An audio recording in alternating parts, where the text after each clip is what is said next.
Empire of the Ants is really effective at making you feel like a very tiny being within a much larger world. As a new strategy adventure game set in the insect kingdom, you command an army of ants to explore, expand, and extract resources in a large, near photorealistic world that looks like it could be in someone's backyard. We got an early preview of the upcoming strategy adventure game starring tons and tons of ants, and saw how exploring a seemingly mundane world looks far grander and more treacherous from the perspective of a lone ant.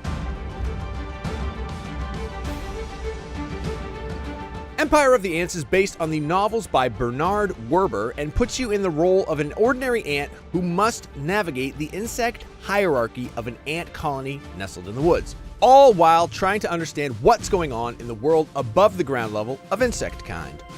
As this ant protagonist, you'll eventually become one of the colony's most valuable assets, given their ease of mobility when exploring the vast landscape of wilderness and their budding skills as a commander of the colony's legion of ants. As you help the ant queen expand the population, you'll encounter rival colonies looking to take what's yours. Interestingly, this is the second outing for Empire of the Ants in video game form, with the original 2000 game taking more of a grand strategy approach. This new attempt from developer Tower 5 mixes a narrative adventure game with ground-level strategy action, where you command an army to collect resources and lay siege to opposing factions. In our preview, we got to dive into the early missions of the story campaign, which saw the protagonist explore the surrounding areas around their colony. While playing as an ant in a video game on paper sounds rather dull, Empire of the Ants excitingly presents this conceit by really leaning into the scope of the world. When not commanding other insects, you can freely explore the colony's surrounding area and even chat with fellow ants who are named by their birth numbers. The quirky banter even feels surprisingly human.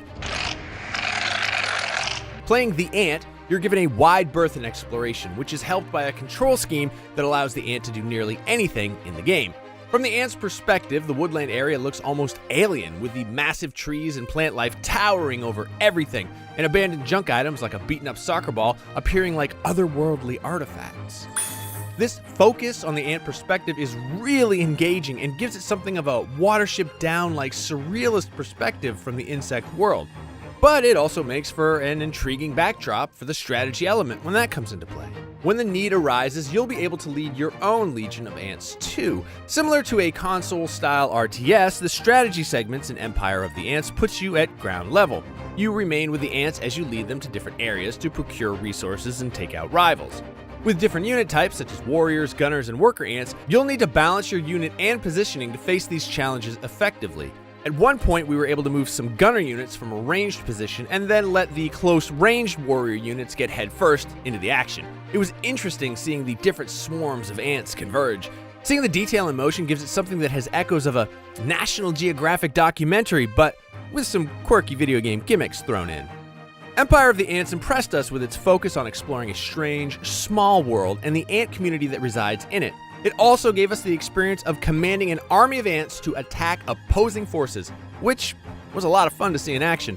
This blend of adventure and strategy elements is really intriguing to see in motion, and we came away thinking that the world feels a whole lot stranger from the ants' point of view, and that it has the makings of a game that can show off a different kind of adventure to dive into. For more on the latest upcoming games, check out our recent preview of Bitcraft, and of course, for everything else in the world of video games, stick with IGN.